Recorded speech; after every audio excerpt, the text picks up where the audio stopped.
Hello, welcome to Hot Mess Mountain Mamas, episode 2. I'm Jackie, And I'm Becca.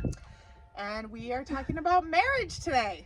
Specifically, the transition from being single to being married and sharing a household and a home with our husbands. Yep. And Because what that looks like. yeah, because if you've been single, like if you didn't go directly from like high school or even college to being married, sometimes can be a little bit of a weird transition. Yes. So Yeah. So, how old were you when you got married? I was 28 Okay. when I got married, Yes. and you were 24. 24. Yes. So you guys were right out of college? Just graduated. Yes. So we Okay. graduated in May, got married in October. Yep. And yeah, and just went from like really almost straight from college to we like went to our parents' houses for the summer and then got married. That's not technically totally true. I went home for a little bit, but then I was living with his grandma at the time. So I went to her house. Yeah. So I did not use his grandma to get in good with him. Yeah. I just want to say. It helped though. It helped. I mean, It did help. It did help. Yes, grandma. Yeah. So I was helping her. She needed someone around.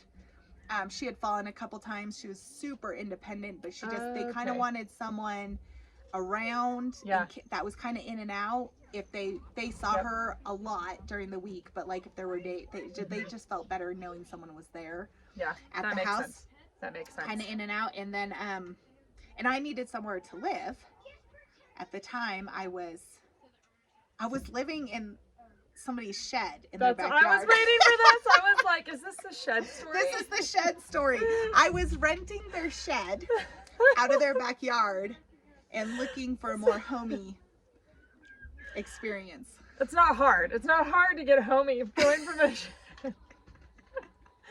And yeah, that's really funny. When I look back, I'm like, dude, I rented their shed. Rented their shed. I had to, like, if it rained, I took an umbrella. California, baby. Yeah. California. Yeah, California. I had a little space heater if it got cold in the winter, and if it was raining and I had to use the bathroom, I just took out my little umbrella and I walked in from the backyard. So fantastic. Yeah, so they didn't lock their back door so they wouldn't lock me out. Mm-hmm. Yeah. So moving up Good to grandma, times. Moving up to grandma's house. that was definitely Yeah. more home. And we had been friends, and then I had lived with his grandma. I think it was like 2 years that I lived Okay. with her. Okay. So I was still living there, but I had gone home for a little bit, and then, sort of home. My parents had moved to Colorado, so it wasn't the home I grew up in. But like I went to see them for a little bit, and then I came back, and then we decided to get married. That's awesome. Yeah. So Yeah. how was that going from single life to Yeah. married life? It was a lot of things. Okay, give us one. No, It's a lot of no, things. if you want to give us more than that. Yeah, no, it was fun in a lot of ways. But there was definitely like challenges. You know, you find out things about each other that you didn't know So before. true. Yeah. Did you guys do marriage counseling before?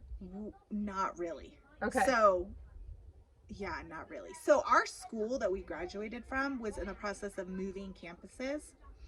And so we moved to a whole nother city. So we had professors that we both knew, that we thought we would maybe ask to marry us, and they would do counseling with us because they knew us both.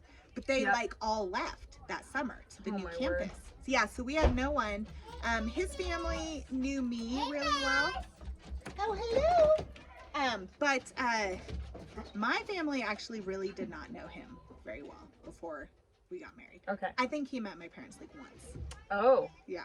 Oh. So, yes. So, we didn't have anybody that I knew that knew us both. Yeah. And we didn't have that many people that knew us both to do counseling. I don't know. In hindsight, it probably would have been a good idea to pursue that more. But one professor ended up coming down from Rockland to San Jose and married us, and we had been in his classes, so he knew us both. Right. But we didn't really do counseling. I guess he felt like he knew us both well enough that he thought we're okay, I guess. I don't know. Yeah. I don't remember really. I think he might have asked us a couple questions, but it was not anything official. Yeah. Did you guys do Yes. counseling? Okay, so Yeah, you... at the time, honestly, we felt like this was a really big deal. Like, it was a super big deal that we had to do counseling. Yeah. Like, Yeah. and we deliberated on who we were going to ask to do our counseling. Okay. So it was really interesting that Yeah. it's like, looking back, I'm like, man, I feel like we actually made it Yeah. a huger deal. Like, I think it's good to get counseling. Yeah. Yeah, it's good. It's good. Because it really does help you to set up the expectations. Mm-hmm. Because it went through like all the like who's going to be responsible for certain household things. Oh, yeah. Even it went down like that detailed, like, well, who's going to be responsible to take out the trash? Yeah. And originally I was like, why are we doing like, we'll figure that out after we're married. Yeah. But I think it was actually good to go through it and just to go through the different things, just because it kind of gets your head in the game a little bit. Right. Well, and I think you figure out that you have expectations that the other person doesn't necessarily have the same expectations. Right. Yeah. So. Yeah. It was definitely crazy. Because then even as you go, like, we changed some things even. Yeah. Like, for a long time, I did the budget and I managed the money. Yes. And then we switched, like, several years into our marriage, we switched, and it was like, and now it's way better. We also switched. I originally did all the budgeting, and now nobody does. Because I was like, I'm not doing this anymore. So I have a running tally in my head of where I think we should be numbers-wise, and periodically I check to see if it's true. That's awesome. No, nobody does. No, nobody does. We just guess. Yeah, we're just like, how much have you spent recently? Okay, don't spend anymore. That would be, yeah. Yeah, I can't. The checkbook thing gives me anxiety. It's too monotonous. I know. Well, that was me. I like used to love it, and then it's like we added a second person. It was like adding a second person, and I was like, I can't keep track of everybody, and what are we spending? What's happening? Yeah. So, Yeah. it was good for me just to let it go. Yeah, that's probably good. That's probably good. Yeah, I don't know. I can't even imagine if he was, like, I don't know what it would feel like if he was, like, actually budgeting instead of me. I just keep a estimated running tally in my head. That's awesome that you can do that. And I then, cannot. And then when I know, like, okay, we're probably getting close, I, like, log on to see if we have any more money, and then I'm like, okay, this is how much we have left, so this is what we can and cannot spend that money on. So this will be good. Who can relate to this? That's what I want to know. Who relates to Jackie, who you're like, I just kind of keep it in my head? Who relates to me that it's like, okay, I do have to write down what our budget is and then make sure that I'm staying within it. Yeah. That would be interesting. That would be I want to know. I would want to know too. Yeah. I'm really curious actually if there's more people who do it our way than we realize. I bet there is. Yeah. We're just like, I just can't, like, it's another thing I have to do. Yeah. So I just pay all the bills at the beginning of the month. That way I know there's money for bills. Yes. And then if we get to the end of the month and we have to eat beans and ramen noodles. That's totally. We love beans. Beans are a good staple. That would make an awesome episode. We should do like a food budget episode. I love food. Yeah. Food is good, and budgeting for food. That's more exciting to me than keeping my checkbook. Yeah, I love food. I like that too. Yeah. So you guys, what was that transition like for you? Well, I had worked out at Camp Red Cloud for 8 or 9 years. So I went from college directly to Camp Red Cloud, living by myself or living with some other ladies in the girls' house. And so I had been independent. Yeah. Like, I just lived my life. I didn't think I was going to get married. So when God like brought us together and God was like, here's your spouse, like, you guys are getting married, we were like, okay, cool. Like, all right, well, let's do this. Yeah. So I think for me, it was probably more of this transition of probably the hardest thing transitioning to was actually learning how to be dependent on him. Because I was so used to being independent.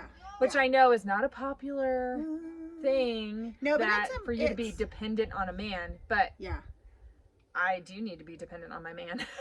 Same. So, but it was there was a little bit of a learning curve there of, I think, even just being okay with it. Like, Yeah. hey, it's okay for me to depend on him. Yeah. Yeah. So, Well, because I think that's an important point. Because when you have two separate people, both of us were fully adults mhm.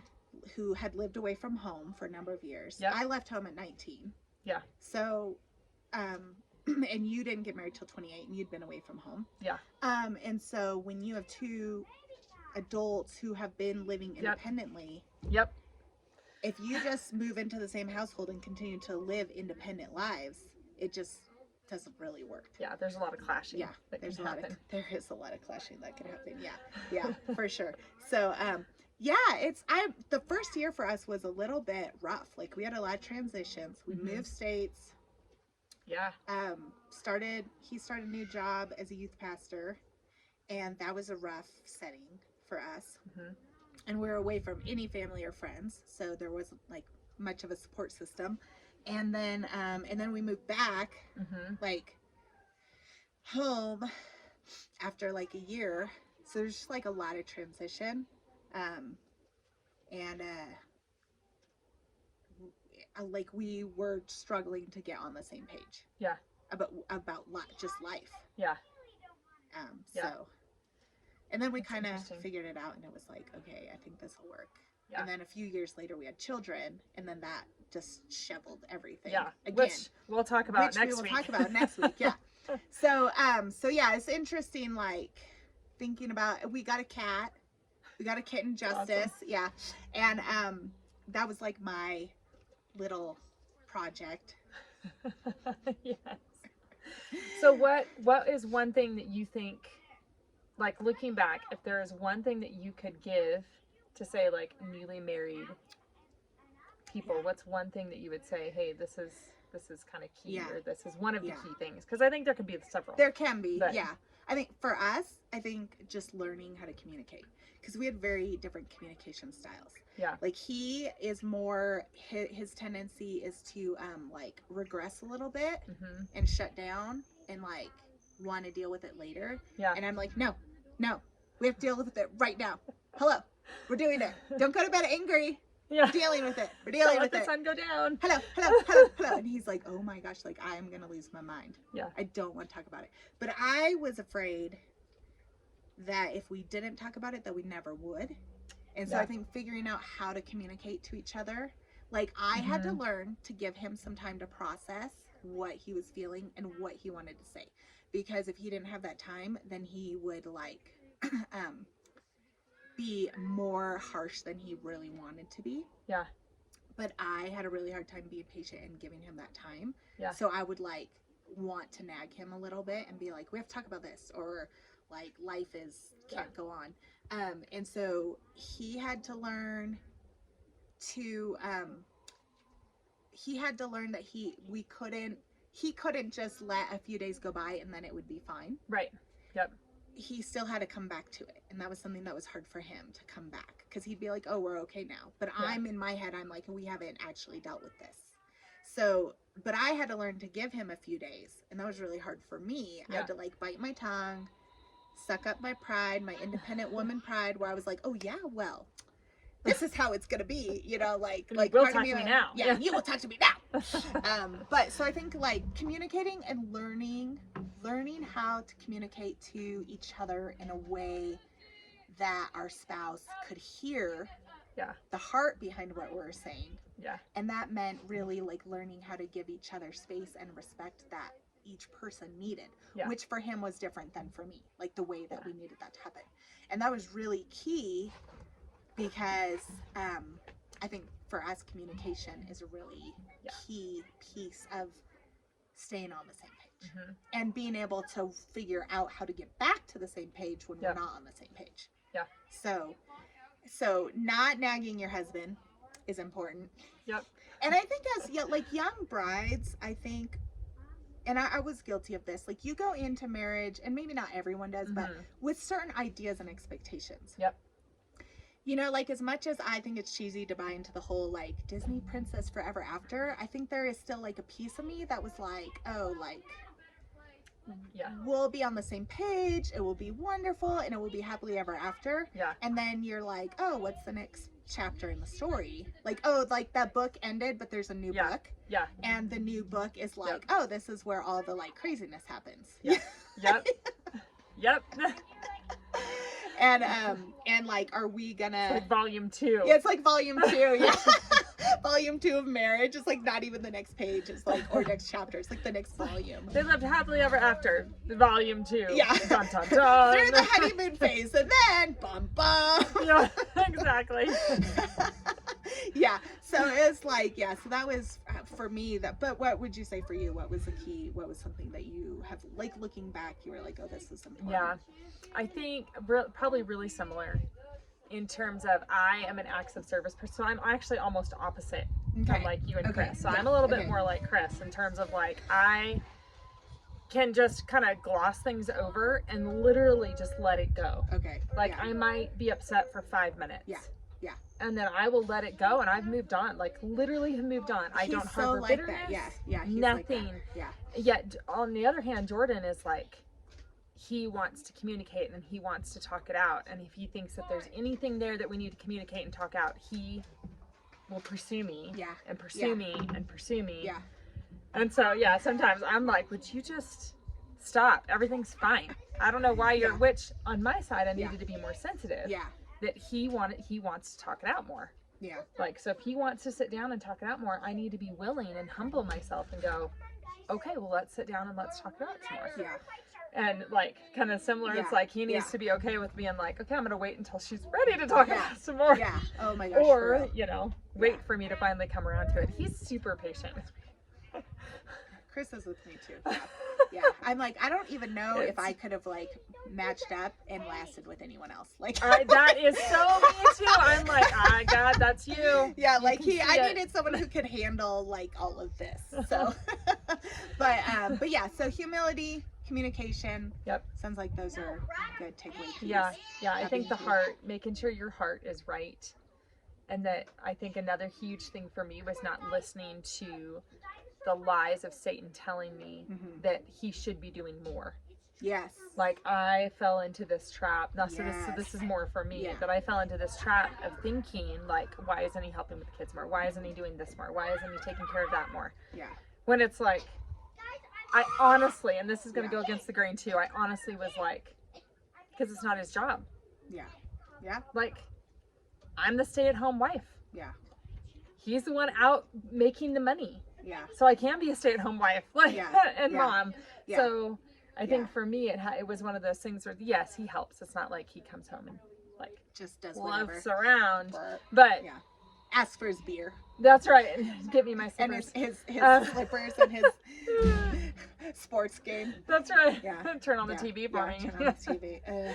No, he doesn't do that. But it was one of those. It's like then I had to put away those. It's like Satan knew my number. Yeah. And would put those thoughts in my head of like, can you believe he didn't help you with that? He could obviously see you needed help with that. Yeah. I was like, ugh. Yeah. I can So, relate to that. I can relate. I to that. battled that for years. We could probably speak to that a little more at some point if people are interested, because I definitely could relate to listening to lies Mm-hmm. and having expectations that I wasn't communicating because I was listening to Yes. those lies, and then things spiraling. Yes. Because Especially for you in your own mind. yes, Like I feel like yes. our poor husbands had no idea. yes, So they're like, Correct. what's Yeah. wrong? I don't Yeah. even know what's wrong. yeah. You're And I'm like, like, how could you not know what's wrong? Like, you got a super high score on observation skills. Yeah. You should know like how to read this by now. Yes. Yeah, so if you want us to speak to that more, Yes, let us know. definitely put that in the chat. Yeah.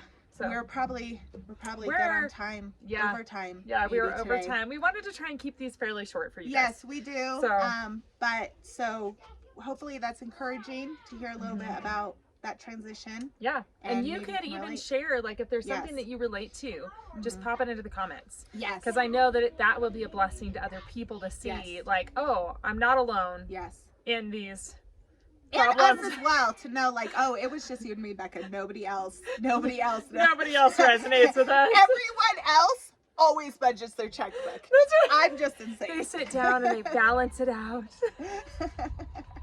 Yeah, exactly. Yep. So, okay, so you can find us. You can find me on Instagram, Mm-hmm. Jackie Cambish, and on Facebook at I think also Jackie Cambish blog or something like that. I should I'm trying to remember. know what my own page is. But We'll yeah. put it in the description too. We'll put it in the description where you can find us as well. Yeah. So, and you of can- course on YouTube. Yep, on YouTube. You can find me at Becca Maria EO, which Yes. stands for essential oils. So in case you're wondering, like, What what's is up with that? the EO? Yeah. Be Exactly. careful. Don't have too much fun with that. Don't. So that's on Instagram, Facebook, Yeah. and YouTube. So Yes. yeah. Thank you for watching right. episode 2. Yeah. The Hot Mess Mountain Mamas. See you next time. Bye.